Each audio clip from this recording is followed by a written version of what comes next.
Guys, di balik kabut tipis yang menyelimuti lautan pasir Bromo, terhampar sebuah keajaiban yang seolah jatuh langsung dari langit dongeng, Bukit Teletubbies. Bukan sekadar gundukan tanah, ia adalah mahakarya alam yang dipahat dengan kelembutan. Bayangkan guys, kamu berdiri di sana saat fajar baru saja menyingsing, angin dingin menusuk tulang, namun seketika sirna digantikan oleh kehangatan sepasang mata yang menatap hamparan hijau bergelombang, selembut beludru yang membentang tanpa batas, hijau yang begitu pekat, begitu hidup, berkilau oleh embun pagi yang memantulkan cahaya kemasan matahari guys. Di tempat ini, kemegahan dan kedamaian berdansa dalam simfoni yang sunyi. Kamu akan dipaksa terpaku, menyadari betapa kecilnya kita di hadapan Sang Pencipta, namun betapa beruntungnya kita diizinkan menghirup nafas di surga dunia ini. Nah guys, apakah kamu hanya akan menjadi penonton lewat layar kaca, menatap keindahan yang fana dari balik gawe kamu? Sungguh sebuah kerugian besar jika seumur hidup kaki kamu belum pernah berpijak di atas tanah surga Bromo ini. Bukit Teletubbies memanggil kamu. Ia menantang kamu untuk datang, merasakan langsung bagaimana rasanya dikepung oleh kemegahan hijau yang magis. Datanglah, jadilah saksi hidup dari keagungan yang tak tertandingi ini. Biarkan jiwa kamu yang lelah dibasuh oleh kemurnian alamnya. Jika bukan sekarang, kapan lagi kamu akan mengizinkan diri kamu kagum pada tingkat yang paling tinggi guys? Tapi ingat ya guys, keindahan yang megah ini adalah sesuatu yang rapuh. Bukit Teletubbies bukan sekadar latar belakang foto estetis demi validasi di media sosial. Ia adalah makhluk hidup yang sedang bernafas, yang menitipkan kelestariannya pada setiap telapak kaki yang menginjaknya. Jadi guys, setiap sampah yang kamu tinggalkan, setiap rumput yang kamu injak dengan ceroboh, dan setiap kepulan asap yang merusak kesucian adalah luka yang kita goreskan pada wajah Ibu Pertiwi. Keanggunan ini tidak akan abadi jika kita egois. Menjaga Bukit Teletubbies tetap hijau dan asri bukan hanya tugas pengelola, melainkan tanggung jawab mutlak kita bersama sebagai manusia yang telah menikmati keindahannya. Jangan biarkan anak cucu kita kelak hanya mendengar cerita bahwa dulu di Bromo pernah ada bukit yang hijau yang indah sebelum dihancurkan oleh ketamakan dan kelalaian para wisatawan guys. Jadi guys, datanglah sebagai pengagum yang bijak, pulanglah sebagai pelindung alam. Mari kita jaga kesucian Bukit Teletubbies Bromo agar ia tetap abadi menyapa dunia dengan keanggunannya. Welcome to Bukit Teletubbies. Guys,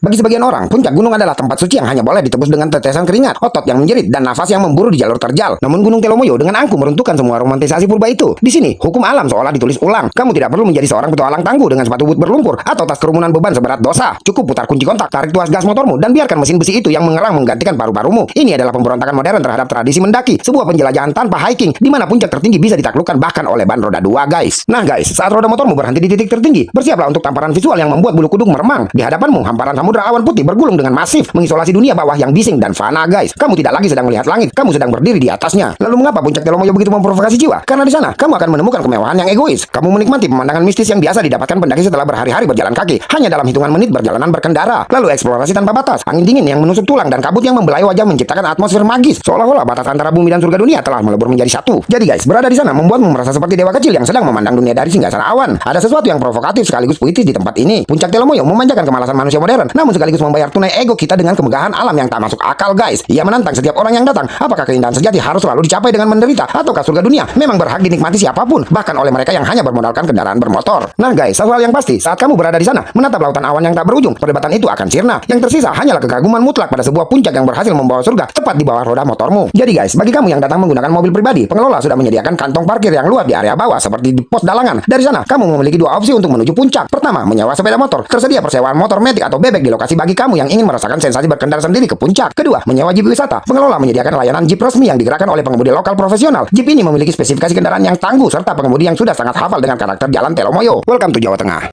Guys, di bawah kepungan langit Magelang, di lereng Gunung Sumbing yang perkasa, berdirilah sebuah tempat yang kerap dijuluki manusia sebagai Nepal Van Java. Di sana, di Dusun Butuh, manusia datang dengan dada membusung, membawa kamera tercanggih, pakaian terbaik, dan ego yang membubung tinggi demi sebuah piala bernama eksistensi. Kita adalah generasi yang haus akan pengakuan, jiwa-jiwa yang gersang, berkeliaran mencari validasi di jagat maya, mengira bahwa dunia bisa ditaklukkan hanya dengan satu kutukan jari. Kita mendaki ke sana dengan kesombongan fana, berniat menjadikan alam sebagai sekedar latar belakang sebuah fit estetis untuk memamerkan diri bahwa aku telah sampai, aku ada, dan aku lebih tinggi dari kalian semua. Namun, alam bukan panggung sandiwara yang bisa diatur sesuka hati, guys. Disinilah, di tempat ini, ketika keangkuhan manusia roboh seketika saat kakimu menginjak tanahnya yang menanjak ekstrim, udara dingin mendadak menusuk tulang, merampas nafas yang selama ini kau gunakan untuk membual. Di hadapan megahnya puncak Sumbing yang berdiri angkuh dan menantang langit, kabut tebal tiba-tiba turun seperti tirai raksasa yang meruntuhkan harga diri guys. Lihatlah rumah-rumah penduduk yang bertumpuk rapi di lereng gunung yang awalnya kamu anggap sebagai objek foto yang lucu, kini terlihat seperti monumen peringatan bahwa di sini manusia harus tunduk dan menyatu dengan alam jika ingin bertahan hidup, bukan menguasainya guys. Kamu mengira kamu datang untuk menaklukkan tempat ini. Lihatlah dirimu, kamu hanyalah setitik debu di bawah kaki sang raksasa. Nah guys, seketika itu juga kesombonganmu roboh, sinyal ponsel yang hilang, nafas yang terengah-engah, dan dingin yang menggigit menyadarkan jiwa-jiwa yang haus eksistensi itu. Nah guys, alam Nepal Van Java menatap balik manusia dengan tatapan yang dingin dan menantang, seolah bertanya tanpa gawe dan pujian orang asing, siapakah dirimu yang sebenarnya? Jadi guys, di Nepal Van Java, alam tidak butuh pengakuanmu. Dialah yang memegang kendali. Dia bisa menyembunyikan keindahannya dalam pekat kabut atau membakarnya dalam kemegahan matahari terbit yang membuat air mata menetes tanpa izin guys. Dan pada akhirnya mereka yang datang dengan keangkuhan pulang dengan kepala tertunduk, bukan karena kalah, melainkan karena sadar eksistensi sejati tidak ditemukan dalam riuh rendah pujian manusia, melainkan dalam keheningan mendalam saat kita menyadari betapa kecilnya kita di hadapan semesta. Welcome to Nepal Van Java.